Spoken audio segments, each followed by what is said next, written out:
una cena a la luz de las velas, bombones y promesas de amor eterno. Es la imagen que todos tenemos del día de San Valentín. Pero, ¿qué sucede cuando la pasión se desborda y el rojo del amor se convierte en la tragedia? El 14 de febrero no solo ha inspirado promesas que también han sido el escenario de crímenes y leyendas oscuras que se niegan a ser olvidadas, dejando tras de sí ecos de amor tan intensos que desafiaron a la propia muerte. Las 5 historias que estás a punto de escuchar son un testamento de esa oscuridad. Relatos reales y perturbadores que demuestran cómo la cita de San Valentín más esperada puede convertirse en un instante en una eternidad de terror. Así que apaga las luces, asegúrate de que la puerta esté bien cerrada y prepárate, porque después de esto es muy probable que no vuelvas a ver el Día de los Enamorados de la misma manera. Y te recomiendo que te quedes hasta el final, porque la última historia es sin duda la más brutal y perturbadora de todas.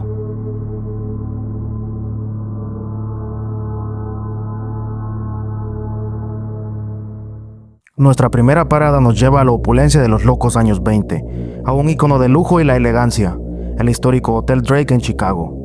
Inaugurado en la víspera de Año Nuevo de 1920, este hotel se convirtió rápidamente en el epicentro de la vida social de la élite de la ciudad. Imagina la escena, es la noche de San Valentín, un año después de su gran apertura. El salón principal, conocido como el Salón Dorado, bulle de actividad. El champán fluye, una orquesta de jazz marca el ritmo y las parejas más influyentes de Chicago bailan bajo los candelabros de cristal. Entre los asistentes destaca una mujer de una belleza radiante, envuelta en un espectacular y llamativo vestido de seda rojo. Todas las miradas se posan en ella mientras se desliza por la pista de baile del brazo de su prometido, un hombre poderoso con el que estaba a punto de unir su vida. Para ella, esa noche era la culminación de un sueño, una celebración de su amor en el lugar más fastuoso de la ciudad. Pero la perfección de la noche estaba a punto de hacerse añicos. La leyenda cuenta que en un momento dado, ella se separó de su pareja. Quizás fue a retocarse el maquillaje o a charlar con una amiga. Al regresar al salón, sus ojos buscaron al hombre que amaba, pero no lo encontraron donde lo había dejado. Lo encontró en un rincón más discreto, con los labios unidos a los de otra mujer. El impacto fue brutal, una puñalada helada en medio de la celebración. La humillación pública, la traición del hombre al que le había entregado su corazón, fue un golpe tan devastador que su mundo se vino abajo en un instante. Ciega de dolor y desesperación, sin decir una palabra, se dio la vuelta y corrió, atravesando la multitud que ahora parecía observarla con una lástima. Subió al ascensor y, según la versión más extendida de la leyenda, no se detuvo en su habitación. Pulsó el botón del piso más alto, el 10º o quizás el de la azotea. Caminó con la mirada perdida hacia una ventana con vistas a la resplandeciente ciudad y las aguas oscuras y gélidas del lago Michigan. Y con el corazón hecho pedazos, se arrojó al vacío. Su cuerpo nunca fue recuperado del lago, pero su espíritu, según cuentan, jamás abandonó el lugar de su traición. Durante más de un siglo, huéspedes y empleados del Hotel Drake han reportado encuentros con la figura silenciosa y étera de una mujer con un llamativo vestido rojo. Su aparición se concentra en el 10º piso, en el Salón Dorado y en el Palm Court, a menudo durante eventos y galas. No es una presencia agresiva, sino un sombrío y melancólico recordatorio de que un corazón roto en San Valentín puede atar un alma a un lugar para siempre. De la opulencia y la pena de un amor traicionado en un lujoso hotel, nuestro viaje nos lleva a la soledad de un faro en medio del mar, donde la infidelidad de una esposa desató una tragedia inolvidable en otro 14 de febrero. En la costa de Connecticut, donde el río Tennessee se encuentra con el Atlántico, se alza el faro de New London Ledge. A diferencia de las típicas torres blancas y esbeltas, este faro es un imponente edificio de ladrillo de 3 pisos y 11 habitaciones, con un estilo arquitectónico que recuerda más a una mansión señorial que a una ayuda a la navegación. Construido en 1909 sobre una pequeña isla artificial, su propósito era guiar a los barcos a través de las traicioneras aguas del puerto de New London. En la década de 1930, ser farero en un lugar como este era un trabajo de extremo aislamiento. Uno de sus guardianes, un hombre conocido por los locales simplemente como Ernie, soportaba los largos y solitarios turnos con un único pensamiento: la esperanza de volver a casa con su amada esposa. Mientras él se encargaba de mantener la potente luz encendida, puliendo la lente de Fresnel y asegurándose de que la señal de niebla funcionara, soñaba con el día en que su turno terminara y pudiera abrazarla de nuevo. Mientras él mantenía la luz encendida para guiar a los barcos a un puerto seguro, la mujer que esperaba en tierra firme apagó la luz de su matrimonio. La abandonó por otro hombre, el capitán de un ferry local que navegaba por esas mismas aguas. La noticia llegó a Ernie como una ola gigante rompiendo contra su solitaria fortaleza de ladrillo. Lo destrozó por completo. Estaba atrapado en su puesto, rodeado por kilómetros de agua fría y consumido por una tormenta interna de traición y soledad insoportable. La leyenda cuenta que un gélido 14 de febrero, mientras el resto del mundo celebraba el amor, Ernie no pudo más. El dolor era demasiado grande, el aislamiento demasiado profundo. Subió la escalera de caracol hasta lo más alto del faro, no para encender la luz, sino para apagar la suya para siempre, saltando las aguas heladas que rodeaban su prisión. Desde ese día, su espíritu parece no haber encontrado descanso. Durante décadas, antes de que el faro fuera automatizado en 1987, los guardacostas que vivían ahí reportaron fenómenos inexplicables. Puertas que se abrían y cerraban solas, el sonido inconfundible de botas pesadas subiendo y bajando por las escaleras vacías, la televisión que se encendía y apagaba a voluntad, e incluso mantas que eran arrancadas violentamente de las camas en plena noche. Es como si el fantasma de Ernie, el farero de corazón roto, todavía estuviera cumpliendo con su turno, eternamente atrapado en el día y el lugar en que su amor murió. Historias como estas nos recuerdan que las emociones más fuertes, como el amor y el dolor, pueden dejar una huella imborrable en el mundo, una energía tan potente que se niega a desaparecer a través del tiempo. Si quieres más relatos paranormales basados en crímenes, tragedias y leyendas reales que te pongan los pelos de punta, no olvides suscribirte y activar las notificaciones. Nos ayuda enormemente a seguir desenterrando las historias más oscuras para ti.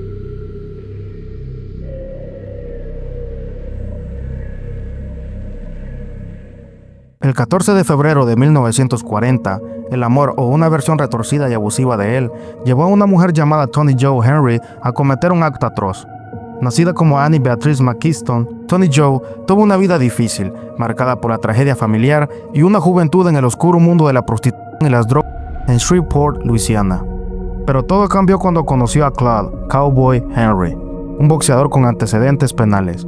Para Toni Jo, Cowboy no era un criminal, era su salvador, el hombre que le ayudó a dejar las drogas y con quien se casó en 1939. Su felicidad fue efímera.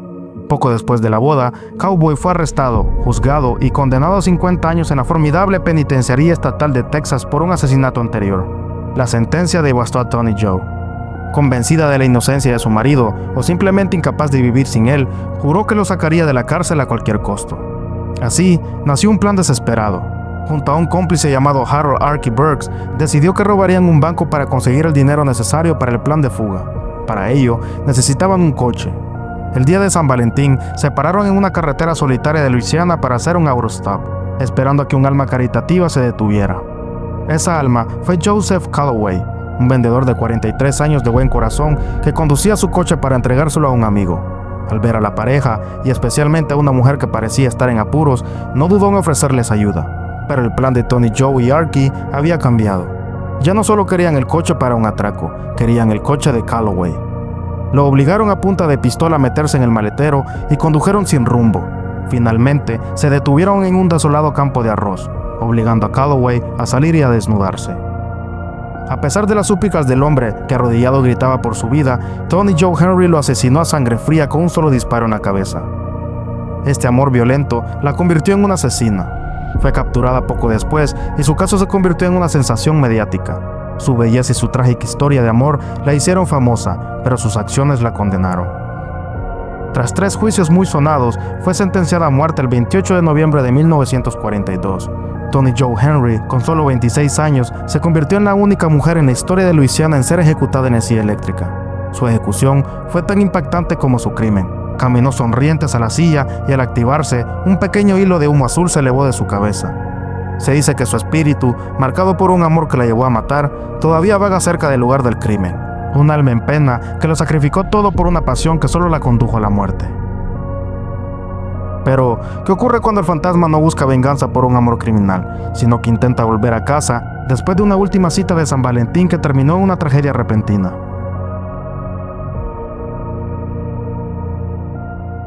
Nos dirigimos de nuevo a Chicago, cuna de una de las leyendas de autopistas fantasmas más famosas y persistentes de Estados Unidos. La historia es un pilar del folclore local, contada en múltiples variaciones desde la década de 1930, pero siempre con un núcleo trágico y fantasmal. La versión más popular cuenta que una noche de San Valentín de los años 30, una joven inmigrante polaca o checoslovaca, a la que todos llaman Mary, asistía a un baile en el popular Salón O. Henry, más tarde conocido como el Willowbrook Ballroom. Era una noche llena de música swing, risas y celebración. Mary, una hermosa joven rubia de ojos azules, estaba allí con su novio. Sin embargo, en medio de la fiesta, estalló una fuerte discusión entre ellos. Furiosa y dolida con el corazón herido, Mary decidió que no quería pasar ni un segundo más allí. Abandonó abruptamente el salón de baile y decidió volver a casa sola, caminando por la helada y oscura Archer Avenue.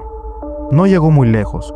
En el trayecto, un coche apareció de la nada a toda velocidad, la atropelló mortalmente y se dio a la fuga, dejando su cuerpo sin vida en la soledad de la noche. Su familia, desconsolada, la enterró en el cercano cementerio Resurrection, vistiendo su cuerpo con el mismo vestido de fiesta blanco y los zapatos de baile con los que fue encontrada. Desde entonces, su fantasma conocido como Resurrection Mary ha sido visto por decenas, sino cientos de conductores y taxistas a lo largo de Archer Avenue. Los relatos son sorprendentemente consistentes. Una hermosa joven rubia con un vestido blanco les hace señas en la carretera pidiendo que la lleven. Los que se detienen la describen como silenciosa y etérea. A veces incluso hay historias de hombres que la conocen en un bar o salón de baile cercano. Bailan con ella toda la noche y se ofrecen a llevarla a casa. Ella siempre da una dirección, pero al pasar junto a las puertas del cementerio Resurrection, se desvanece del coche sin dejar rastro, atrapada en un bucle eterno.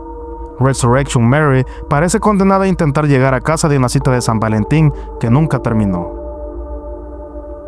Un espíritu solitario que intenta volver a casa es aterrador, pero nuestra última historia no trata de un solo fantasma, sino de 7 masacrados a sangre fría en el evento más brutal que manchó para siempre y con sangre el día de San Valentín. La mañana del 14 de febrero de 1929, Chicago no se despertó con postales de amor, sino con el eco de las ametralladoras. Era el apogeo de la ley seca y la ciudad era un campo de batalla entre gángsteres rivales que luchaban por el control del lucrativo negocio del alcohol ilegal. El rey del Hampa era el infame Al Capone y su principal rival era George Bugs Moran, líder de la banda del lado norte. Capone, que se encontraba oficialmente de vacaciones en Florida para tener una coartada perfecta, orquestó una emboscada mortal. El objetivo era eliminar a Moran y a sus principales hombres. En un garaje en el 2122 de la calle North Clark, que servían como almacén y cuartel general de Moran, sicarios de Capone, astutamente disfrazados de policías, prepararon la trampa. Poco después de las 10:30 de la mañana, 7 hombres vinculados a la banda de Moran se encontraban en el garaje. El propio Bugs Moran, el objetivo principal, se salvó por pura suerte, ya que al ver el coche de policía aparcado afuera, creyó que era una redada real y se fue. Pero sus hombres dentro no tuvieron tanta suerte. Al ver los uniformes, creyeron que se trataba de una redada rutinaria. Confiados, dejaron sus armas y obedecieron la orden de alinearse contra una pared de ladrillos. Lo que siguió no fue un arresto, sino una ejecución metódica y brutal. Los falsos policías sacaron 2 metralletas Thompson y 2 escopetas y abrieron fuego. Más de 70 balas destrozaron los cuerpos de los 7 hombres en segundos, en una lluvia de plomo que la prensa bautizó como la masacre del día de San Valentín. La brutalidad del crimen conmocionó a la nación y marcó el principio del fin de la era de los gángsteres. El garaje fue demolido en 1967, pero la energía de esa violencia tan extrema parece seguir impregnada en la zona. Vecinos del terreno donde se alzaba el garaje y más tarde de una residencia de ancianos construida en la parte del solar han reportado a lo largo de los años escuchar gritos desgarradores, el inconfundible sonido de ráfagas de ametralladoras en la quietud de la noche e incluso los aullidos de un perro, como el que pertenecía a una de las víctimas y que fue el único testigo vivo de la masacre. Algunos han afirmado ver apariciones fantasmales cerca de la famosa pared y sentir una presión abrumadora, como si los ecos de la masacre estuvieran condenados a repetirse cada 14 de febrero. Del amor traicionado en un hotel de lujo a la violencia descarnada de los gángsteres. Estas leyendas e historias reales ocurridas en San Valentín nos muestran la cara más oscura del Día de los Enamorados. Nos demuestran que el verdadero terror a menudo no vive de monstruos ficticios, sino que se esconde en las historias de pasión que terminan en tragedia, en los espíritus que se niegan a olvidar y en la energía residual que permanece cuando una cita sale terriblemente mal. Estas historias perduran no solo por su componente paranormal, sino porque nos recuerdan la fragilidad de la felicidad y la delgada línea que a veces separa el amor del odio y la vida de la muerte. Y ahora te toca a ti. De estas 5 pesadillas del 14 de febrero, ¿cuál es la que más te ha impactado o perturbado? ¿Crees que una fecha tan señalada, cargada de tanta energía emocional a nivel mundial, puede realmente potenciar la actividad paranormal? Déjame tu opinión en los comentarios. Hasta la próxima.